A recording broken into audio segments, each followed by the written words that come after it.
That's the first thing that you're faced with, is all this terminology, and it's obviously constantly evolving as well. So it's exciting to have somebody come in and kind of clarify that. So what's the response? What have you got from the community? Are people being really engaged? Are they learning a lot? Are they giving you some feedback?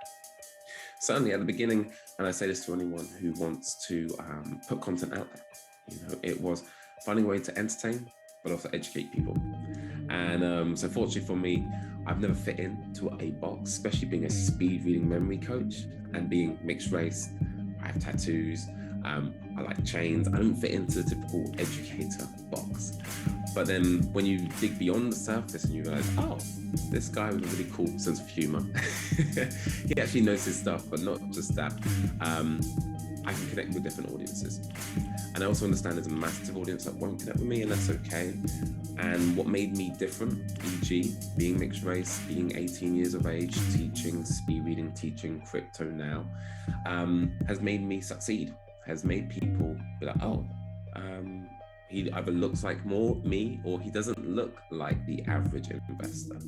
And I'm a big supporter of women in crypto as well. We might have a chance to talk about what I'm doing over there as well, because if you don't see people that look like you, you're not going to get into the space. So 3 years in, we're seeing a lot of diversity coming into crypto now, and I'd like to think I've contributed 1% to that.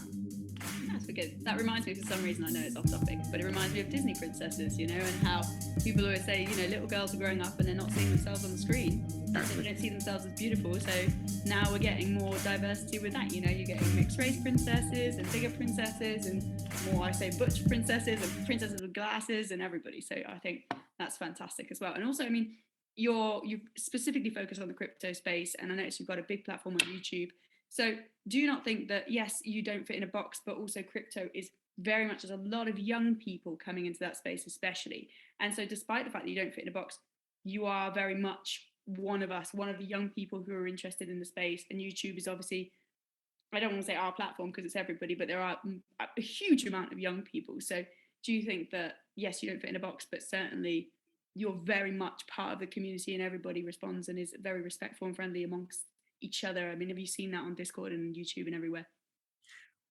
There's definitely two parties in crypto. In crypto, we have the degens, which is a term fairly new to me, and I don't even use it because I hate labeling people. But there are people who associate as degens. Are any of you degens? I can't say I know what that term means. No, I don't know either. Oh, my good. Alex is definitely a degen. I've seen it a lot. It was once I went into the DAO space and got involved in the DAO community. There was degen everything, bow-tied, degen island. I didn't penetrate these groups, so I'm not quite sure. Please do enlighten us, though. Really, I would love to know. It's my pleasure, because once I joined Phoenix Community Capital, which is only 90 days old of this recording, by the way. Wow. Degen is, yes, it operates in this DeFi space. It's these people who act anonymously, often have a certain terminology online, like spelling things wrong, intercapitalized words. But beyond that surface, they often ape into projects, right? Meaning easy come, easy go. And there's very little loyalty to a project as long as it makes them money, right? Right. So that's a polite way of calling it degen. And if a degen's watching, I hope I've done you justice. Because they wear, it is worn with a badge of honor in that community. It's shameless, they know they're degens, and that's okay. For me, I'm a geek. I'm a boring, intelligent investor, especially investing in XRP. You have to be. Like the way it rhymed, by the way. Very nicely done. I've got a feeling that was on purpose as well. Go for it. Although maybe they'll say we're the degens for investing in XRP. But what I've found was, regardless what party you're in, is I've always made positivity louder. And you'll find on crypto Twitter, your newsfeed is a social algorithm, right? It's a feed that feeds you. And you either use it as a tool or it uses you. And I've been very fortunate to always make positivity louder. So when I had 100 followers on Twitter, if someone said something negative, I was fast with the block button. And then what happened was people who followed me were really positive in my comments. And I always feel bad for people who have the time to come consume my content they don't like and take more time to leave a negative comment. There's something wrong with them. And what's been really beautiful is anyone who sadly has had taken that time has been met with a lot of people who are a lot more positive. And so over time now, if you try to leave negativity on my posts, you find I don't respond. I've never responded. So they go elsewhere. And so I make positivity louder. And like I said, there was a group of people that don't relate to that, but the people who do, we all feed off one another. And so I live in my own little social algorithm where my newsfeed is full of love and positivity. If I see people arguing and not having intellectual debates, I'm really quick with the unfollow button. So I've been very fortunate to only experience love in this space. I've never seen any racism, sadly seen sexism in the space though. That's another topic, of course, we can cover. But most importantly, one thing that ties everyone in crypto together is we're here for one goal, which is to free ourselves financially. And every investment means something to someone. So I know, being the CMO at Phoenix, that everyone who invested it, that means something to them. You know, they've taken money that they could have put elsewhere and they've given it to us, and we have responsibility to do right by them. So so far, positive, smooth journey.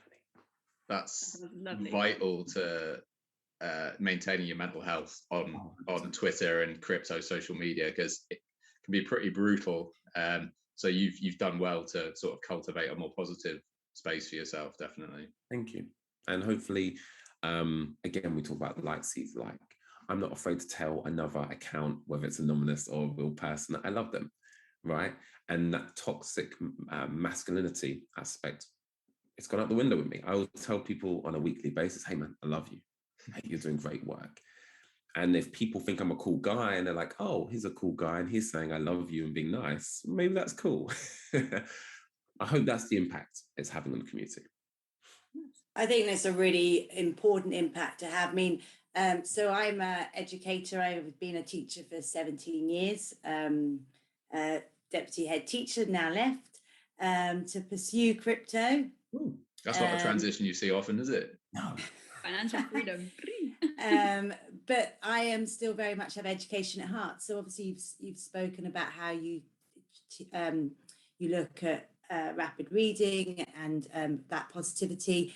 How do you see crypto potentially entering education and the opportunity to educate people at a younger age about the possibility of financial freedom, expressing their art potentially through NFTs?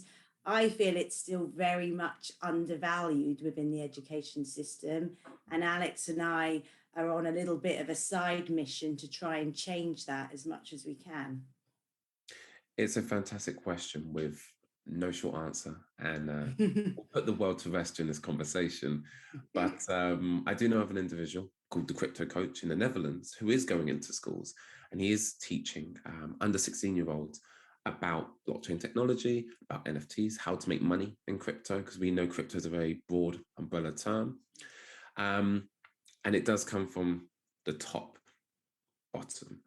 If you can't get the buy-in from management, e.g. in a school, the deputies, the heads of curriculum, you're not going to come in. And so having gone into schools teaching speed reading and memory training and trying to disrupt the curriculum there, I've given one talk, sadly, to a university online about crypto.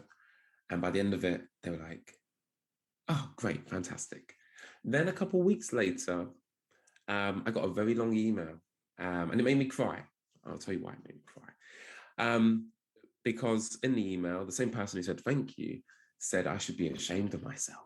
I was, It's like my manager was in that room and used that whole hour to sell XRP, sell Ethereum, sell NFTs. You gave financial advice. You told people how to avoid paying taxes.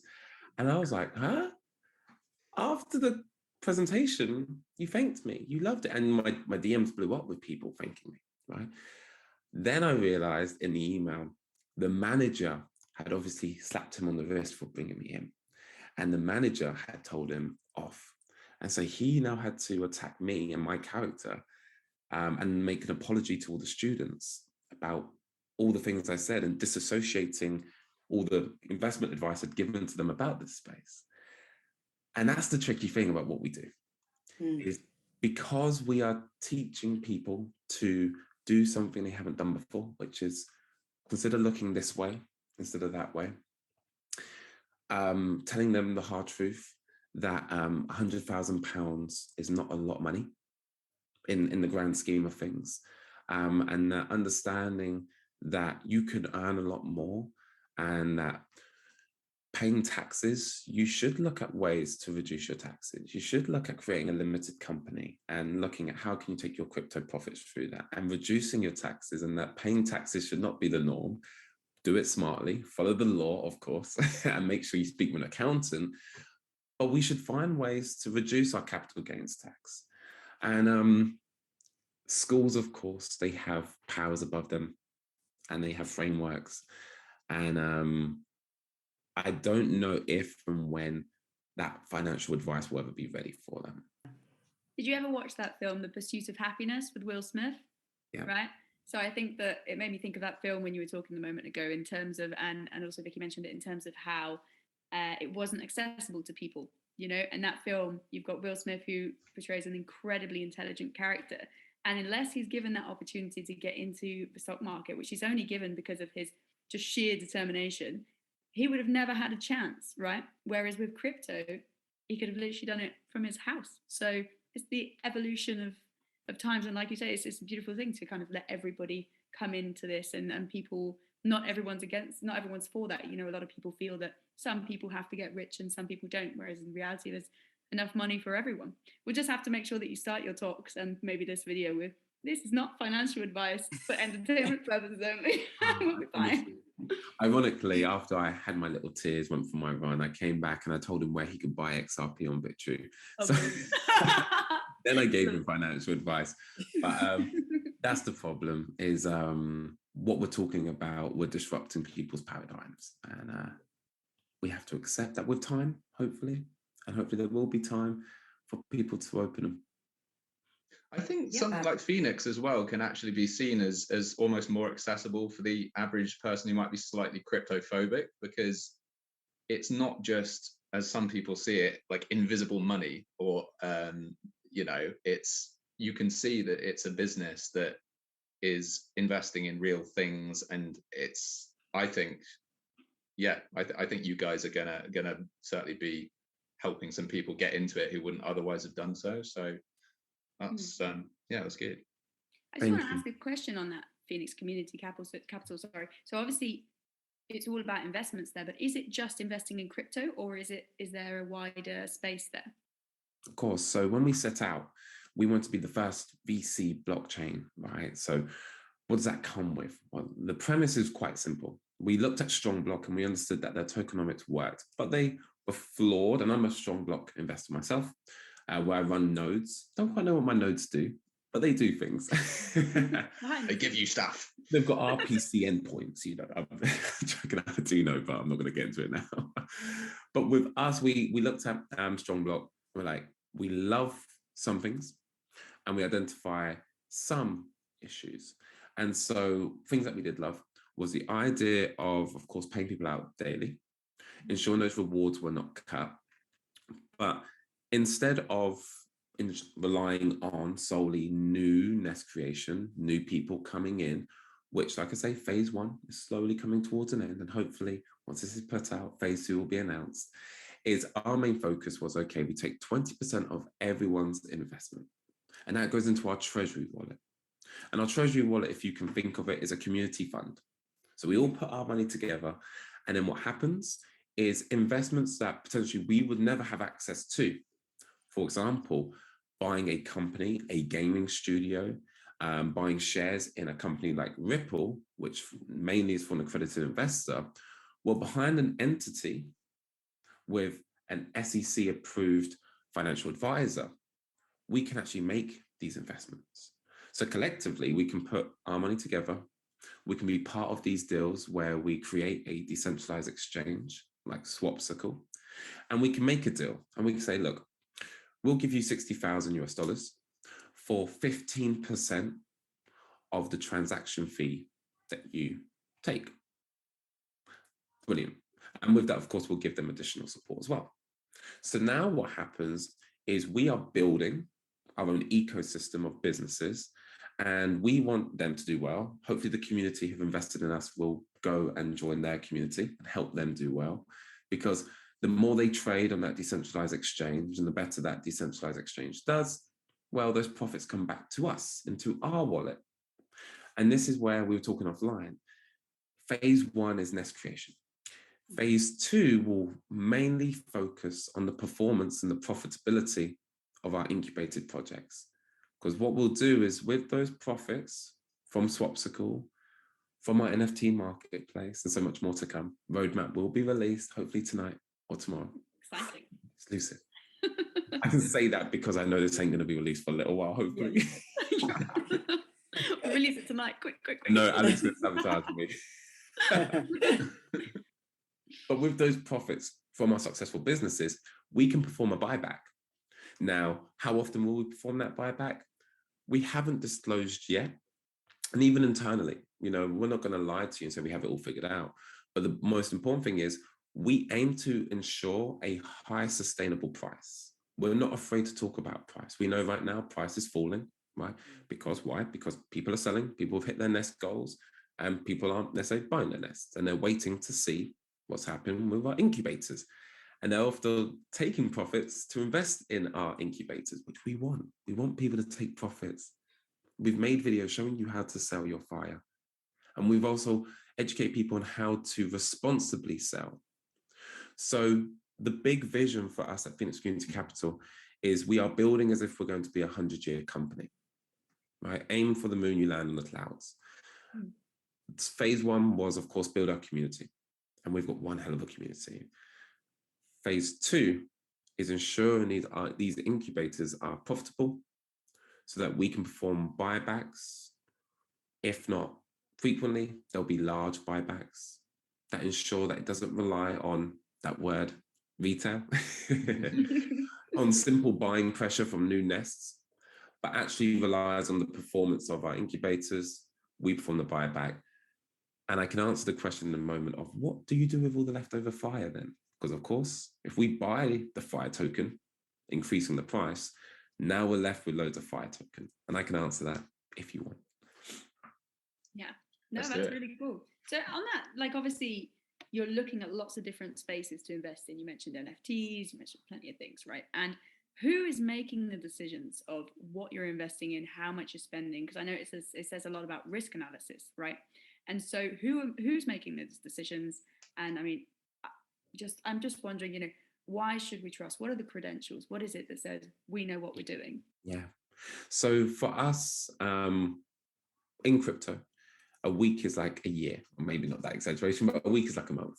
And so although we've hit 90 days, we understand the community have been really graceful with us because we've been 90 days and one of our incubators hasn't gone live yet. In fact, we're just about to get it to go live. But even then, it's probably another 30 days until profits start coming in, right? And so the reason why was we had to build a team, right? And for us to build this team, we were aiming to have 100 new team members within this month. We're falling a little short of that. And so 100 team members, what does that mean? Well, we need a whole team to assess these investment opportunities. So we brought in Madden King, who is the SEC recognized financial advisor. He comes with a tremendous background, most notably being one of the early investors in Ripple. He won't say it, but humbly, he has really led the foundations for Brad Garlinghouse and David Schwartz, the C-level team over there. And he has decades of experience. And so that individual, Madden King, who has been through, and this is something we should all look for, when you're looking for any safe investment, you want to invest in a company that has been through many bear markets, who've been through financial crisis, who are war veterans. And Madden King is definitely a war veteran. And so he's also bringing 2 of his financial advisors on board. Again, by the time of this announcement, he is our Chief Revenue Officer. So all things numbers will go through him. We appreciate that although we might be able to identify a good project, the numbers never lie. So that's the team that we have backing us, being led by Madden King. I'll definitely send you some links to his funds that he manages as well, and the portfolios of the companies. So we've got people much smarter doing that job for us. Brilliant. Thanks. Cool. Alex, did you have a question that you wanted to ask? We'll edit this bit out. Yeah, because I have another one, but I don't want to hog the whole time. Yes, I have. So let me get back into podcast mode. Sorry, John. It's fine. So my question is, Jordan, if you could have a fantasy investment that for Phoenix Community Capital to make in any company, be it crypto or non-crypto, not based on anything you're currently doing, obviously, so that you're not contravening any secrets. But yeah, you can pick any company, any project in the world that exists right now for Phoenix to invest in. What would that be? Wow, never been asked that question. And I'm glad you asked me, because I know I'm going to be asked that more. But my own selfish reasons, almost like the SEC, my opinions do not reflect my organization. Blah, blah, blah, blah. So if we could invest, and I love using the word incubate, because it's not just throwing money at something, right? It's bringing it in-house, giving our team, our community over to them as well. For me, we are all about, of course, giving back. That's why we are called Phoenix Community Capital. It's the center of what we do. It would be looking at how could we create something which could support education in this space. And I smile because it's something that is coming, where we can collect all this information. It can be financially viable to cover its operating costs, but ensure that there's a charitable outlet as well. So education is key in this space, because that's how people feel empowered. So if we can create some sort of aggregator that pulls all that information together, and we can support that, if I put it quite bluntly, like the Wikipedia of crypto, where people go to, that's the trusted source, and it's updated and it's built by the community, because there's no way we can keep up with how fast this space moves. Similar to OnXRP. I don't know if you are familiar with OnXRP. That's the guys that are behind XPunks? Yes, yeah. That's right. So XPunks, arguably the most notable NFT project on the XRP ledger. Huge success. Don't quote me on this, but they took the majority of the profits and they built another business, non-for-profit, called OnXRP. And it's the one-stop shop to learn everything about XRP, Ripple, what's the difference, who's who in the company. And what's beautiful about that is, if you want mass adoption, we want more people to come into this space, we need them to speak the language. So that's something I would personally love for us to either support on XRP or for us to create our own one. That would be very very interesting. handy. Yeah. You're right, we can't keep up with the amount of coins that are launched constantly, and especially now that DeFi is growing as a space, and at a very fast pace, we definitely need something that we can check it all out, because who can keep up with them? I think it'd be an impossibility. Absolutely. I think your audio might have gone out there. No, it's not, because for sure. And I was like, oh, has the audio gone? No, cool. Yeah, well, the one thing I really loved when I was looking at the website and everything is the NFTs that we mentioned just there. They're beautiful. They're so pretty. And it really kind of makes you have this vision of the rebirth of the Phoenix, coming from the ashes. And I quite like the idea of, the Phoenix rising and profit and investment and the possibilities and being able to come from all different social classes, all different backgrounds, and come up and rise and take profits and stuff. But what's the message? Why do you see investments, crypto and Phoenixes together? Is there a message there? So the message really comes from, and how it was all born, was the $1 million mistake. Not mine, thankfully. but our co-CEOs, both Eric and Luke. So they met back in December on one wintry night in 2021 in a chat room. They had both been stung by a certain project that starts with the R word in the DeFi space. I don't want to say it, but we'll move past it. But that DeFi project that started with an R, it stung a lot of people. And they were two of them. As a community, as a whole, well over $1 million was lost, sadly. It led to manhunts taking place, looking for the developers, because another term, doxed. Doxed Yes. was a new term, yeah. Not common in DeFi for you to know who's behind the projects. Yeah, in traditional finance, we know the C-level people, we know the junior people. It's kind of the norm and expected. That's why we were like, yeah, to build legitimacy and trust, you need to know who's building this. So they had collectively lost over $1 million, and they realized, look, we need to clean this space up. So during December, which some people called Rug December, there's a lot of rugs, Olympus, Hector. I'm not saying they were rugs, but what happened was it was a snowball effect. Panic selling. We're still in a very emotional marketplace. We're humans after all. And so a lot of people lost faith in nodes as a service, DeFi as a service, investments as a service. And they thought that would be the perfect time to create another one. Ambitious, to say the least. And from day one, we came under a lot of attack, as you can imagine. And from day one, we didn't have all the answers. And we still don't. We have a little bit more, but we're still finding some of the answers. And so to finish, why did we feel Phoenix was appropriate? The message behind rising from not just traditional, but also rising from DeFi, because we want to be the gold standard, right? We won't always get it right. We'll be the first to hold our hands up and we'll say, this is what we're going to do. We'll go do it. And then we'll tell you, see, we told you we would do this. We really want to make positivity louder. So those undoxed teams, those potential rug pulls that are hiding in the corners, they can't hide no more, because they will look at Phoenix Community Capital, whether we are the most profitable community, regardless, and say, look, this is the most transparent, legitimate company out here. They're incorporated, they're docs, they've got their paperwork in line, they're building a corporate structure, they have AMAs, they're leading the standard, and we want everyone else to step up with us as well. Okay. So, Yeah. I mean, for Alex and I, we felt it was really important that we doxed so people know who we are. We have our LinkedIn. We show ourselves on camera. I talk about my past in education. Do you think there's ever a genuine reason for projects not to dox? I think there's two. I think there's two main ones. I'm a big believer in security, cyber, and of course, offline physical security.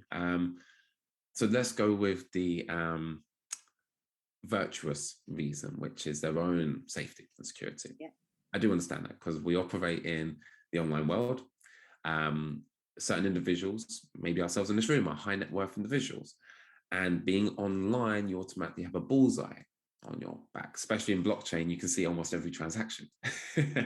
So people can very quickly pinpoint maybe my wallet and spend more time trying to access my wallet. So if I could say anonymous and not share that I just set up a nest, and then they go on Snow Trace and, oh yeah, see, look, that must be Jordan. He said he set up a nest at that time, and he did. That anonymity, it does allow people to sleep easy at night. People have families. I do respect crypto Twitter can be toxic. And like I just said, that certain project in December, communities were getting together to hire hitmen to kill the developers. Yeah. Discord had to get involved. No pressure, Alex. No pressure. See, now we're really going to behave, aren't we? 100%. But you see, but that's the thing. Like when you dox yourself, you kind of remove that possibility for you to act in a malicious way. I quite recommend doxing, actually. It in a weird way, it feels quite liberating. I can't really explain why, but you may identify Jordan, maybe. I feel because selfishly, being a good person, doing nice things makes you feel good. Like, I'd love for one of you to argue with me.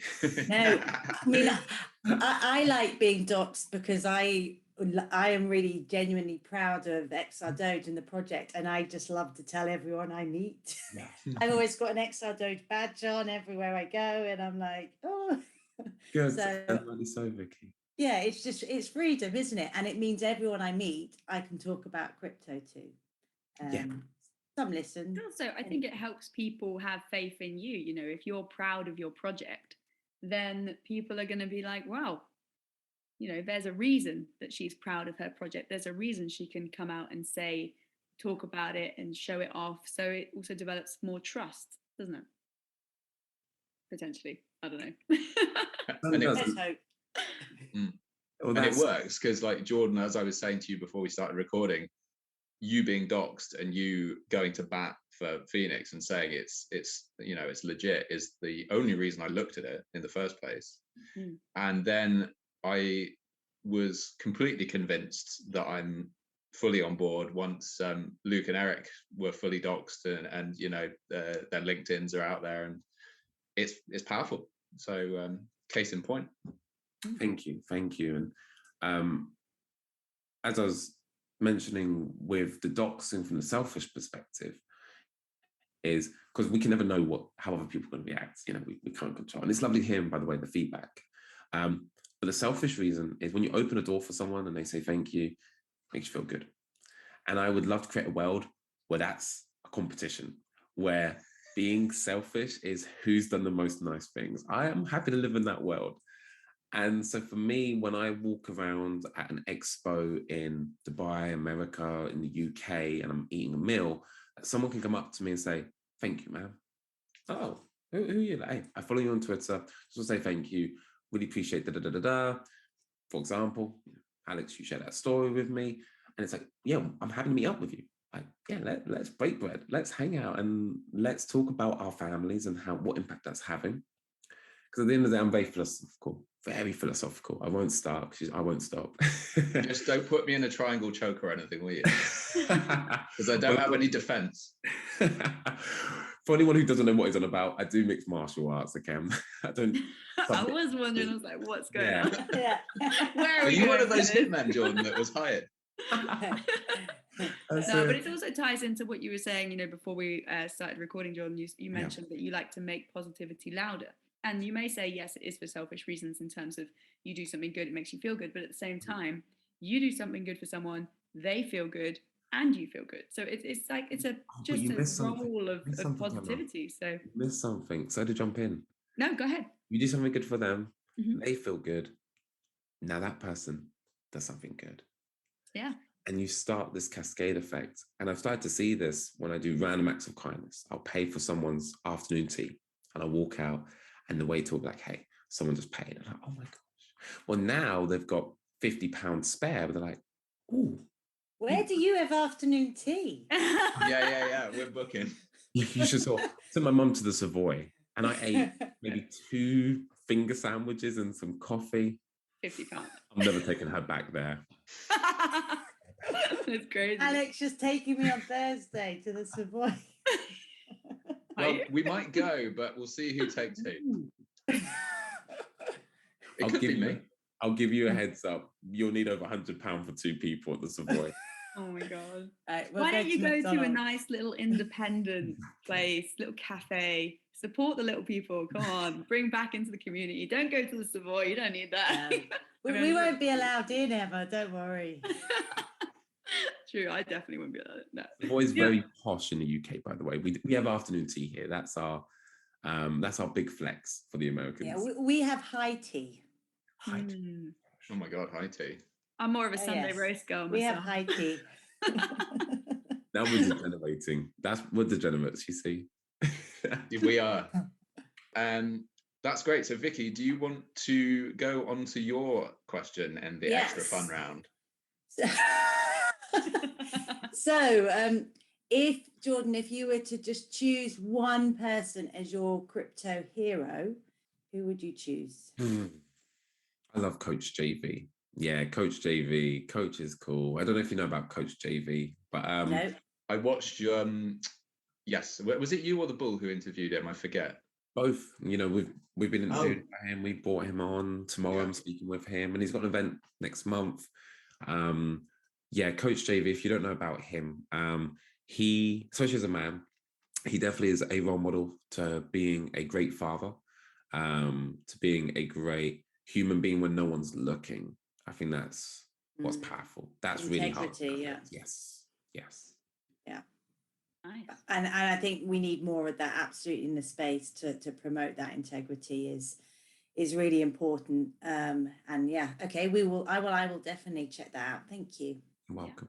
Not just in the space, but everywhere, definitely. Everywhere. And people do need a coach in the crypto space, because it is, you can just get into it and just lose your head, because it's hard and so to much find a path. misinformation, and just very easy to get. We call it the Wild West sometimes, because it's it can feel a bit like that. But yeah, we need to spread that integrity and that genuineness so people want to come in. How are we going to make it mainstream if it's got that negative kind of feel?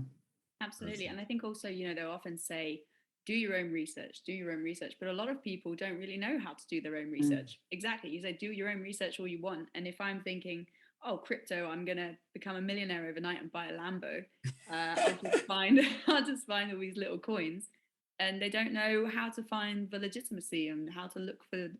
I know that we shouldn't be looking for flaws, but I think anybody who's a wise investor would certainly be looking to check everything, not just the good. You want to see the bad too. Is that bad something you can live with? Is it something that platforms offered solutions for, to grow from and to develop in a way that it can cover it, So yeah, knowing how to do your research is so important. And I think that a lot of us do need a coach, someone who can clear out the weeds and make the path a bit more visible. Definitely. And from that, I'd like to ask you, if your investments blew up within crypto and you did become a millionaire overnight and bought yourself a Lambo, what would your ultimate purchase be? You can be as ludicrous as you want, as wild as you want. What would you buy? Let's go billionaire. Yeah, well, do whatever you want, trillionaire. I mean, go crazy. So no one's asked me that question either, but the question I have answered, which I thought you were going to ask me, which I'm trying to dance around and buy myself time with an answer. What would your perfect day look like? Yeah. And that question, I went through Jordan Peterson's course. I won't bog you down with who Jordan Peterson is, but I went through his course. And one of the questions on his course was, what would your perfect day look like? And many people don't know. I didn't know. And it's something which you constantly have to reassess, because like that question, if you became a millionaire tomorrow, billionaire, whatever that number be, well, what would you do? What does your dream lifestyle look like? And slowly but surely, you may realize you don't need 1 million, or maybe you need 1 billion. But the problem is people have an arbitrary number. I need to be a millionaire, but they don't understand that their dream perfect day would only cost maybe £300,000 a year. And so when you ask me, what would that one single purchase be? I would arguably say, sounds outlandish, but I'm a big believer in having, it sounds really weird, having control over my environment. Yeah, I'm in crypto. So I would love to buy an estate, buy land, and have my friends, my family live from this village, this town. No, I wouldn't be the dictator. Maybe I would. The power. But I would love a decentralized city of my loved ones, where there is literally no agreements. You have this plot of land, you have these resources, build what you need here. But these are my people and I want to look after you. So as outlandish as that might sound, it's not that impossible. And so if I work backwards, maybe there's 10 people I want to put on my land. Okay, but that's 10 homes. That's not actually crazy. There's people who have a property portfolio of 10 properties. Getting them in a decent radius, okay, a little bit trickier. But then you just got to build on a big enough land. So that would be my most outlandish purchase, because selfishly, I want the people I love around me, so I can go knock on their door like I'm a schoolboy and be like, hey, you coming out? It's so interesting that you should say that, because I have often thought that, not so much buy the land myself and provide it, but certainly I have a group of friends and we're always talking about buying a house where we have lots of rooms and we can all live together. And I think a lot of people do feel that way, not only because you have that structure, that social, the friends, the family around you, you can help each other out as well when you need to.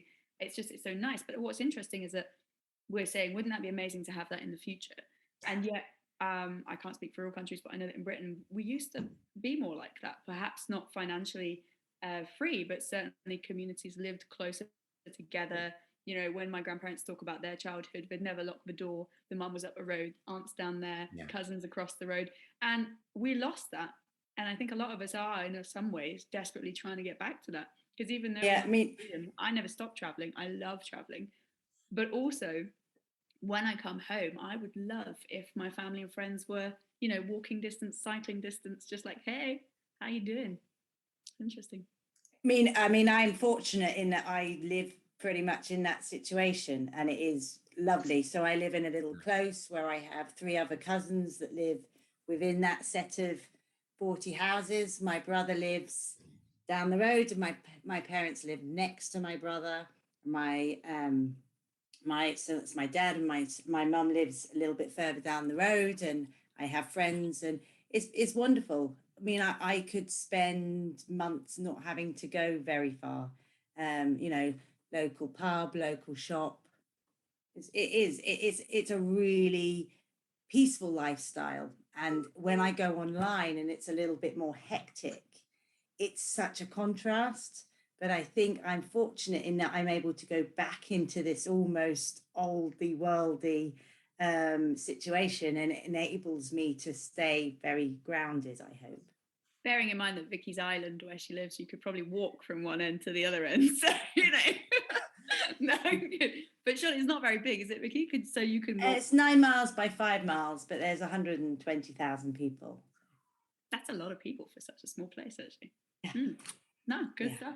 I love it. So I think that's a great aim to have. Yeah. I think you've sold me on it. I think that's become my answer if I ever get interviewed.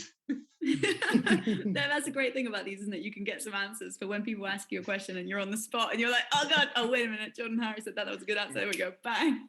It'll just be a patchwork of every guest we've ever had. That's right. But I can definitely sell it as a dream. It's beautiful. It is lovely. So now is time for the meme of the technical week. part. Technical file. Wipe it. So I'm just going to share my screen in just a moment. And Jordan, if you could pick your favorite meme from the 3 we're going to present you with. I really thought we were going to bring up the white paper. The geek in me was like, let's go. My favorite part of the white paper. Favorite white paper. I'm not going to lie. I did check out your white paper earlier. I read it. I was like, the business expenses, we don't touch into the treasury wallet. Tell us all about it. But yeah, we've got some memes. You're going to love them. No pressure as to which one you choose. So can you see that? Yes, sir. Right, number 1. Okay. Is it just me or is it great? Oh, there we go. There we go. Number 2. Because I feel a bit like him lately. Although a massage today took me back about 10 years, so that's good. Or old mate Pablo. Yeah, it's gonna have to be that one. It's gonna have to be. Ah, you won, Vicky. Nicely done. Hey, okay, your turn next. Is that yourself? Do you identify there, Jordan? The good thing is, talking about, you know, creating my own environment, pretty much all my friends and family have crypto because of me. So they come to me and I'm like, okay, let's talk. So when I'm in a space where no one wants to talk about crypto, yeah, sad Jordan. We'll find you out in the garden. You get so involved in something, it does become your entire life, doesn't it? No doubt. You know, it goes without saying, like, it's 8 p.m. UK time. I work on Eastern time. Why? Because most of my friends are American internet strangers. And, you know, I'll be up till 2, 3, 4, 5, conversating. Hey, I've changed my body clocks because I love talking to them. And it's that old cliche, you know, it's not work if you enjoy it. We understand there's times where we don't necessarily enjoy it that much. But when we understand what we're doing here, boy, does it become easy, because I sleep easy at night, knowing that the challenges I face, there's people relying on me, there's people whose lives are being changed, and I want that to continue. beyond being part of a community like HBAR, XRP, XRdoge, etc., you never feel truly alone. That's true.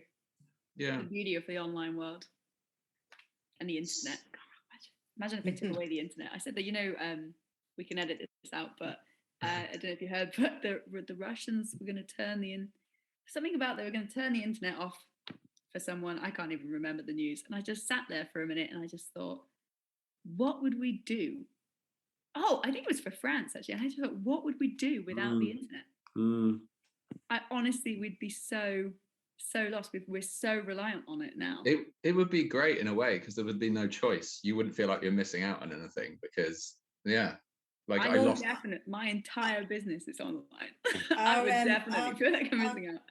Our cottage in Wales that we go to, we've only literally just got the internet, but before then we had no internet. And the conversations we used to have were brilliant because we didn't have Google. Yeah. Because, when you were watching a film and you're like, what else have I seen that person in? And then we'd end up like brainstorming and discussing and like, but then we'd have to go to the pub the next day to use the Wi-Fi. We'd have a list of things to Google. At least you wrote a list. I've had that conversation so many times. And, we'll look that up. And we never write a list. And then you have the Wi-Fi and you're sitting there and you're going, what we're going to look up again? And nobody can remember, ever. As we kind of draw to a close, Jordan, we've got you a little gift that I will be posting out to you at whatever address you desire. It was made by our XRdoge community member, Tyler Boone, who makes custom metalwork. So I don't know if you'll be able to see. I can only see myself small on the screen, so you have to tell me if you can see. It's a Phoenix key ring, and it's got a little X for XRP. Guys and girls, that's incredible. Thank you, honestly, because you didn't have to. And wow, I will represent accordingly. I was gonna say, if I can help after this, I'm more than happy to, but now I feel guilty because of reciprocity, right? Now you've done a favor for me. Not at all. When we stop recording, then the favor comes. You want this? Like, you want this? Honestly, thank you. And that's going to take all three of you a really, really long way, honestly. So please keep doing what you just did for me with everyone else that you bring on. Honestly. Thanks for the advice. Awesome. I wanted to ask something, but it's just totally gone out of my head. You know when that happens? So annoying. Yes. That's right. Yeah, you mentioned this is just off record or whatever. But you mentioned earlier about women in crypto, and you were doing stuff for that. I'm actually quite interested. What are you up to? Excellent. So if you don't mind me, kind of siphoning over you to another platform. Let me get the link up. Because they've changed the name since I got involved. They're on Clubhouse. Do you use Clubhouse? I do not. No, I heard of it, but never used it. Yeah, it was really big at the beginning of the pandemic. It was this exclusive only, like you had to be invited and you only had like 5 invites. Wow. Genius model. But then of course it plateaued very quickly. Here we are. So it is called Keep Calm and Crypto. It's ran by some of the most powerful women in our Babel Ball Discord. They came together because we have quite a lot of women in our Babel Ball Discord.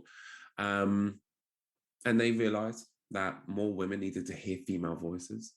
And so they're starting to interview and bring myself, the Ball, and other names in the space. And every Thursday at this 9 p.m. every Thursday, because the clocks have gone forward Eastern time, they get together, the ladies, and they pick a topic, whether that's staying safe in crypto. Oh, one moment, my partner needs me. Give me just... No worries. It's that. I like the way that it's keep calm in crypto. They talk about crypto. So really strongly recommend Emma, Vicky, and even you, Alex, to check it out. Men are welcome. But the most important thing is female voices are heard. And yeah, they have no alternative motive. They're not looking to get sponsorship. They just do it because it's fun and it's evolving. So yeah. Definitely. I have to check it out. Yeah, sounds interesting. Even Victoria / Alex can come along. Safe space, man. That's an Well, in-joke. people before I doxed and when I was quite new to the team, people just assumed for ages I was a man because I hadn't done any speaking. It was just, just a kind of a symbol, and they just automatically assume if you're in crypto, you're a man. So then I appeared, and they were like, "Oh, I thought you're not a man." No. And now you've got a big fan club, especially in Telegram. That's true, actually, Vicky, because I've been on a couple of platforms, and quite often there's a chat, and it's like ask any questions, and they've been crypto platforms, and it's always been someone, and they've asked, and they've said, "No problem, sir." Yeah. Yes, sir. And I'm just thinking, Just default. bit of an assumption, isn't it? I'm guilty because the usernames are anonymous, non-binary sometimes, so you default to male. Yeah. But I try to catch myself. I really do. Well, that makes a difference, I think. Being aware. Yes, certainly. Everyone. Amazing. Okay, so I guess we'll wrap it up. But Jordan, thank you so much for coming on. As I've said, Phoenix, one of my absolute favorite projects. So it's been an honor. So thank you. I appreciate absolutely. that. Thank you. Thank you so much for your time. I really feel like we've learned a lot, and it's been lovely to meet you too. You're a lovely guy. Thank you, ladies. My mum dragged me up all right. See, powerful women. There you go. All right. Cheers. Thanks so much, Jordan. Have a lovely evening. See you again. Going to the moon and far beyond.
Your future powered by cryptocurrency. Meet the tax-free way to invest in crypto. With an Alto Crypto IRA, you can use your retirement savings. There are still questions and people still. Welcome to On the Chain. This is Jeff here with co-host Chip. What is going on, Chip? Man, tonight we have a project that I know a lot of people out there are talking about and a lot of people want to hear about, and that is XRdoge. And we got the two behind it. We've got Vicky and Alex. They're going to come on with us here in a moment, and they're going to talk to us all about XRdoge. So, Chip, I just learned it's not XRP Doge, but it is XRdoge. Yes, it is. But Very good, Jeff. we're I'm very proud of you excited tonight. to get this started, Chip. All right, you guys ready? Let's go. Let's go have a Let's journey. Let's have some kick fun. Ready? this Let's off. go.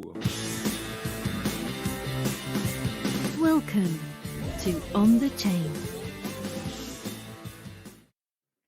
And so before we get Right. started, I want everybody out there to shout out where you're from, put the country, the city, but let us know where you're coming in from. As everybody knows, we have a pretty international audience, and why some people are up very late watching the show over in Europe and or early morning on the other side of the world. God bless you. But anyway, we've got two special guests tonight. We have none other than Vicky and Alex, and they are from XRdoge. Guys, come on in. There they are, and they're actually There they are. together. Look at Oh, that. Hello. you guys are together. Hey guys. How thanks are for you having me. both? Really good, thank you. Yeah, really good. Good to see you. Yeah. So we're going to And- talk about XRdoge tonight, but where are you guys tuning in from? We're actually in London, so this is the first time we've met in person today. So we've always conducted our business online. So yeah, we met this afternoon in person. Wow. Wow. So what was that like? Hugs, kisses, Yeah. embrace? It was weird, but not weird, because we spend so much time talking or on video chat. But yeah, it's nice. It's always better, I think, to meet in person. We It were is, both yeah. who we said we were, which is Yes. always good. Yeah, so you recognize each other. That's another good sign. Yeah, well, I was lost in London, and then I could see Alex the long way down the street, and it's like, there's Alex. Yeah, so I knew it was him. Yeah, very good. Jeff and I didn't meet. We started doing the podcast before we actually met. That's So it, yeah. and we're like 40 miles away from each other, which is very odd, but we finally did meet up. But good to have you both here. And so I want to start, Vicky. Let's hear a little bit about where you're from and how you got into blockchain or digital assets.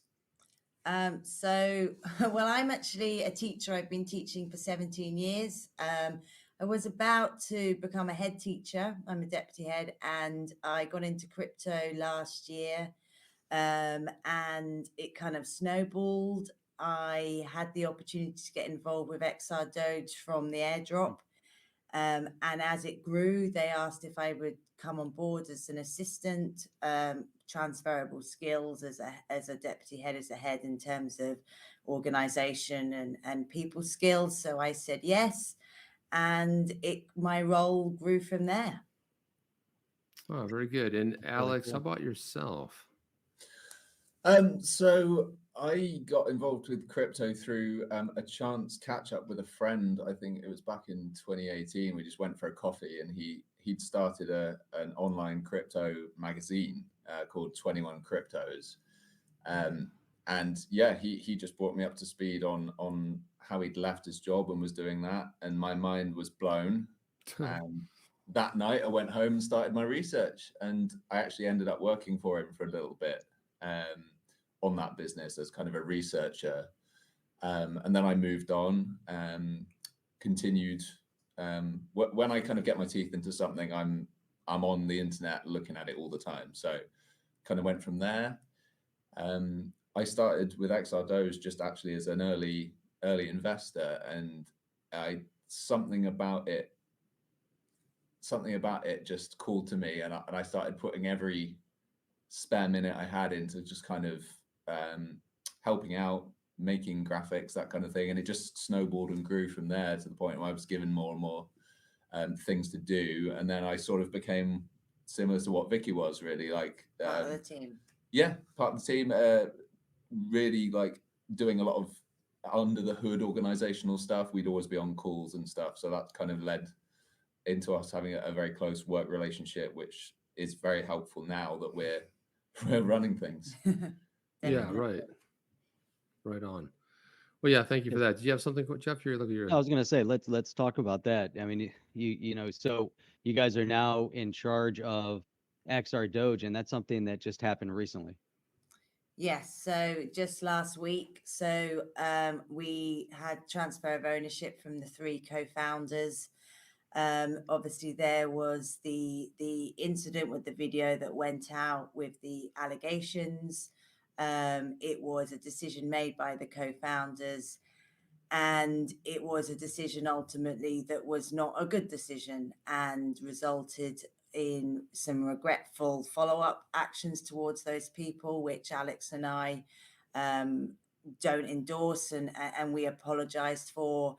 And it came very clear to the three co-founders that actually what they had done was not of any benefit to the coin, and therefore they came to the conclusion the best thing to do would for them to step away.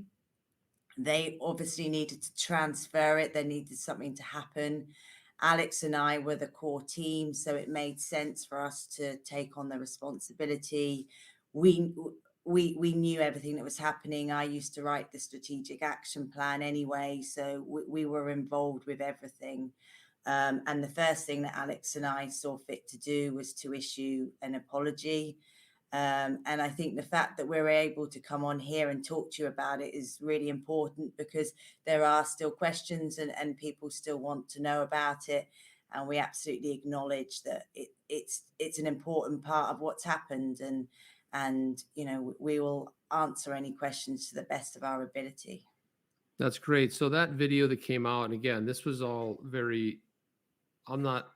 didn't know a lot about it. So the video that came out, I guess one of the, I don't know did it target someone specifically? Was it, because I know that there were a lot of things said about Matt Hamilton, who everybody knows in the community, actually knows from the show. He's often in here as well. Yeah, so it did mention Matt, and it talked about bot activity and went into wallets and things. It's actually, although Alex and I are really involved in the project, that was something that we weren't involved in, because it's not, everyone has their own style, doesn't they, of leadership and their own ethos in life, and it didn't align with where Alex and I fitted and our thoughts. So I've never actually watched the video. I don't know, Alex, if you've watched it, but yeah, so I'll pass over to Alex. Yeah, and extremely regrettably, from those accusations, we learned a lot of abuse was given to Matt and the other parties in the video, which is, we completely condemn. That's not acceptable ever. Right.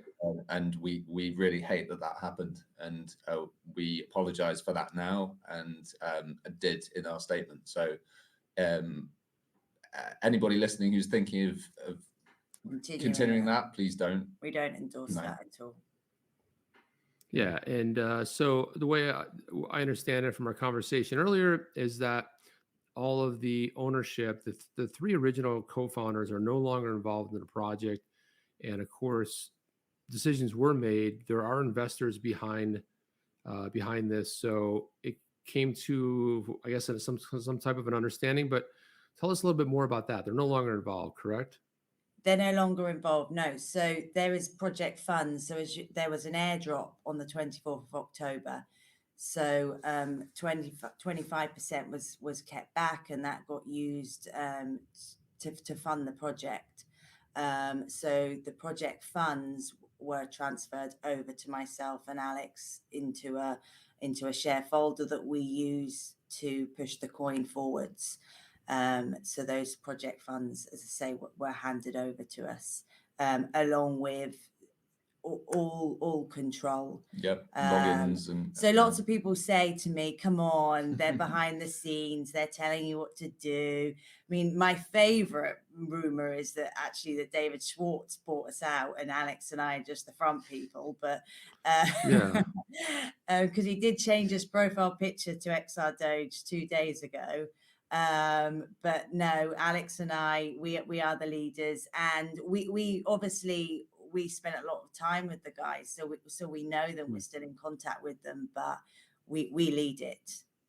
Yeah, we wouldn't be able to, if we knew that we were falsely leading it and claiming to. I'm not a good enough actor or liar to pull that off. Yeah. So, So here, yeah, so XRdoge, so that, I'm seeing some commentary on it, and the idea of a meme coin, meme project.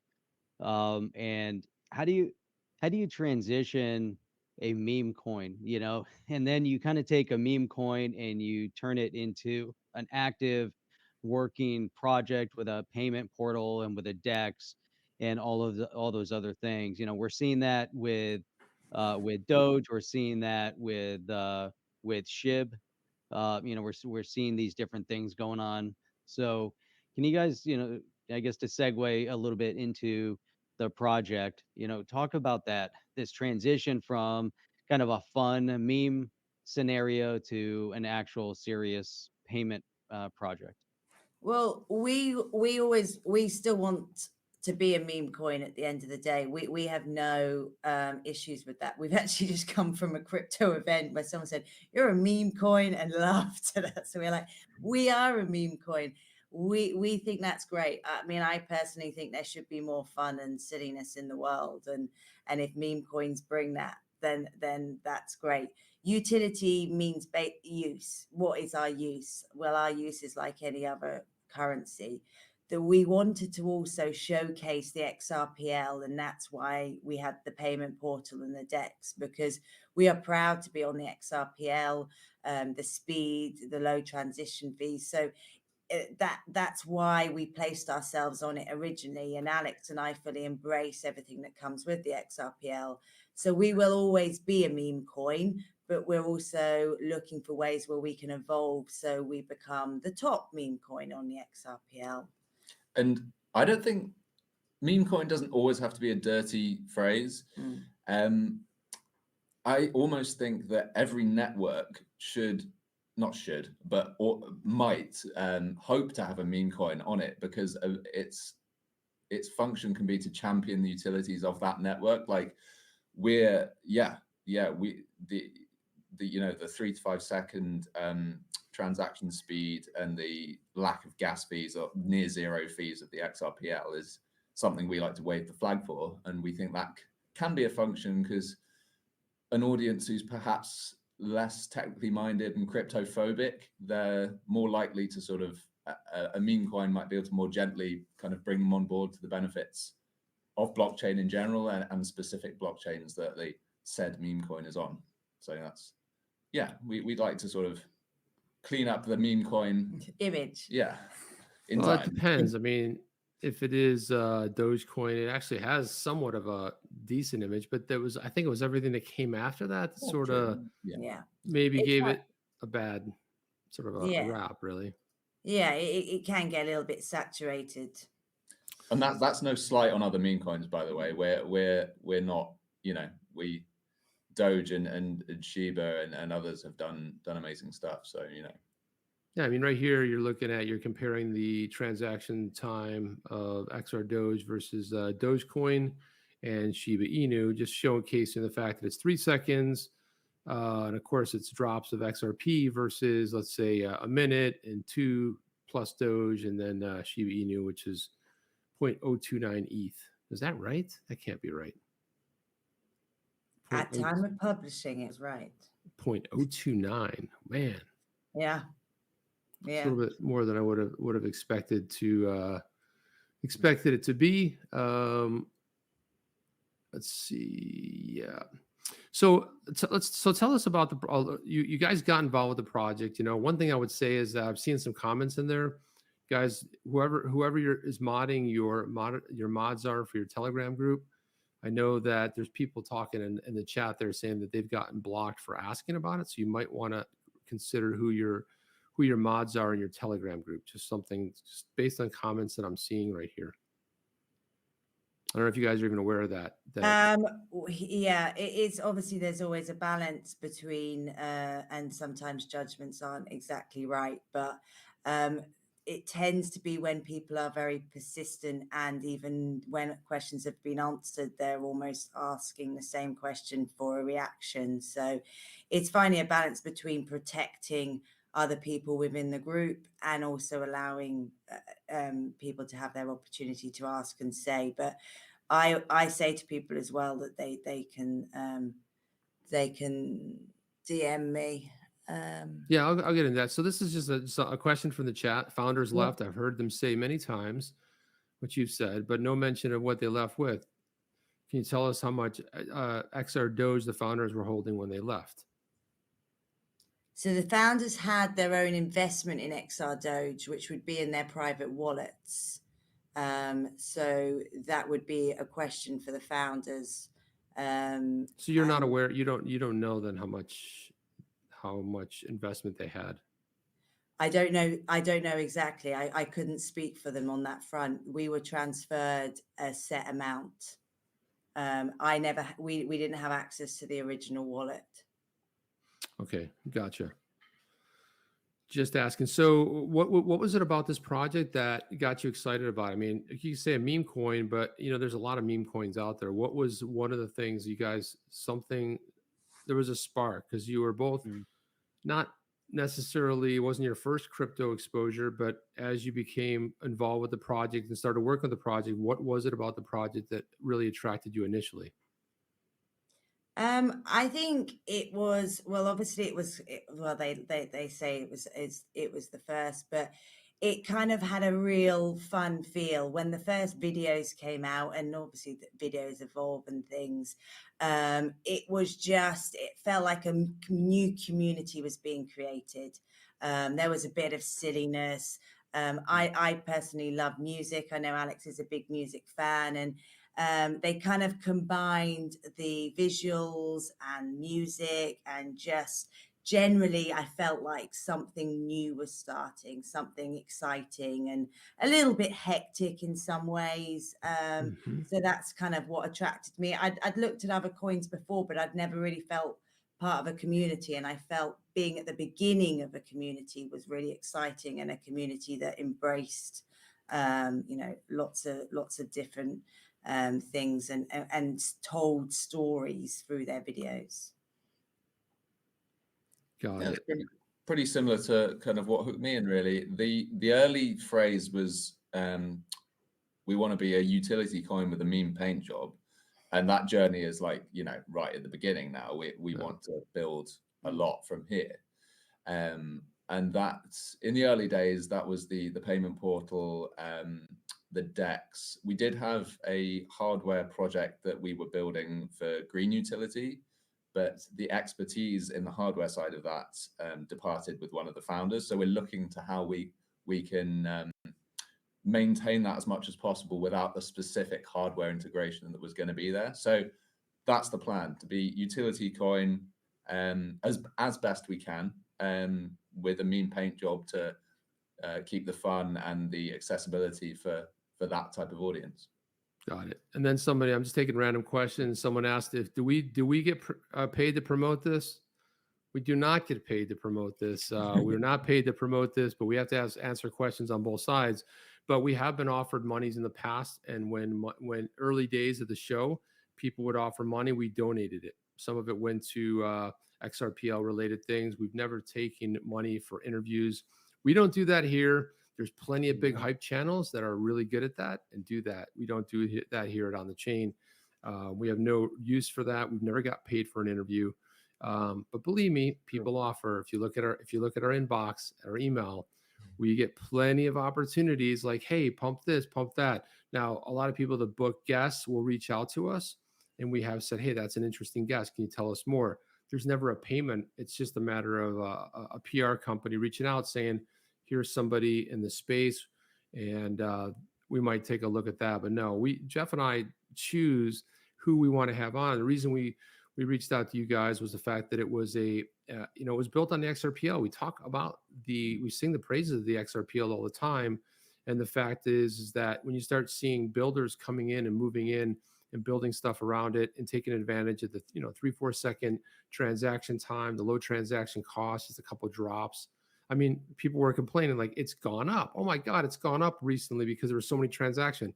Yeah, it's gone up this much. I mean, it's from nothing to a little more than nothing. Yep. So I would imagine that would be something to attract you guys as well. And that's why I say we answer questions on both sides. When people here's something I wanted to address too. So what are your thoughts about this? Bank says the order book looks very thin. It looks like it might be easy to pump. I guess he's talking about is the DEX up and functional at this point?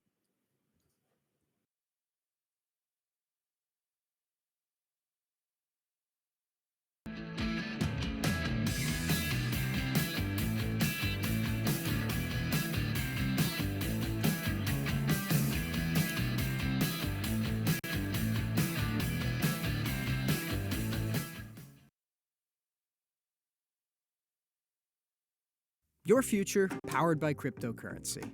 Meet the tax-free way to invest in crypto. With an Alto Crypto IRA, you can use your retirement savings to buy, sell, and trade cryptocurrency directly through our integration with Coinbase. Who knows? The currency of the future might just shape yours. Here's how to get started. Open a crypto IRA with Alto. Choose between a Roth, traditional. Yeah, that's up. Yeah, yeah, our Dex is.